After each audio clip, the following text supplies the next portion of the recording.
કેમ છો ફ્રેન્ડ? જય શ્રી કૃષ્ણ. હું કિરણ પાનસુરિયા, કિરણ કિચન સ્ટુડિયોમાં આપનું સ્વાગત છે. તો આજે આપણે ચવાણાનું શાક બનાવીશું. તો કઈ રીતે બનાવો તે હું તમારી જોડે શેર કરીશ.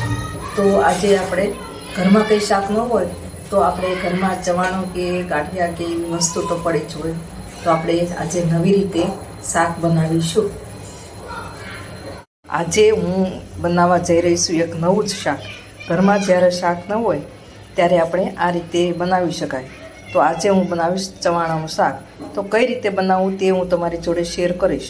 તો મારો વિડીયો લાઈક કરજો, શેર કરજો, ચેનલને સબસ્ક્રાઈબ કરજો, બેલ આઇકોન દબાવવાનું ભૂલતા નહીં અને કમેન્ટમાં લખજો મારી રેસીપી કેવી લાગી.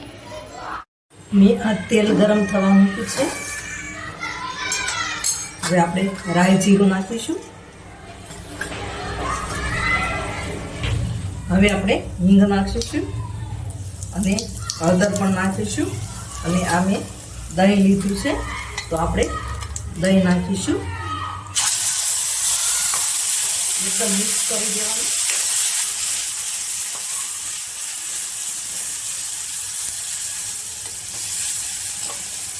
હલાવવાનું આપણે, કારણ કે નહીં તો દહીં ફાટી જાય. અને તમારે દહીંમાં મસાલો કરવો તો દહીંમાં પણ મસાલો કરી શકો, તો ફાટવાની બીક ના રહે.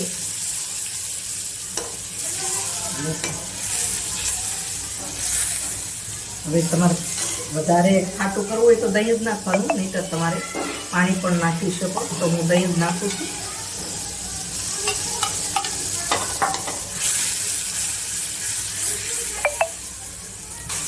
હવે તેલ છૂટું પડી ગયું છે આપણે દહીંમાંથી. તો આપણે કાશ્મીરી લાલ મરચું નાખીશું. તમે જેવું તીખું ખાતા હોય એવું નાખવાનું.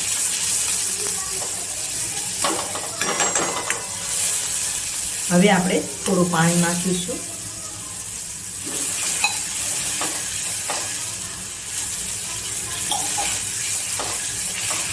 હવે ધાણા જીરું પાવડર નાખીશું આપણે અને ગરમ મસાલો નાખીશું.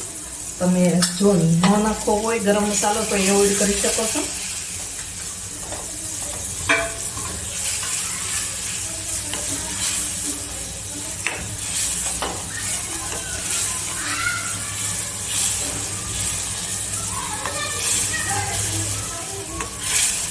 હવે આપણે દહીં ઉકળીને તૈયાર થઈ ગયું. તો આ મેં ચવાણું લીધું છે.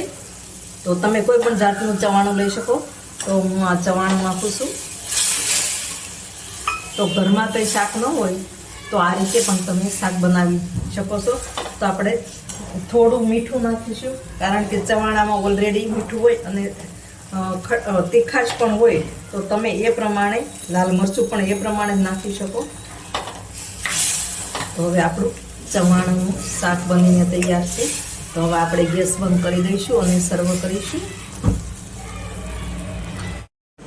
હવે આપણે સર્વ કરીશું.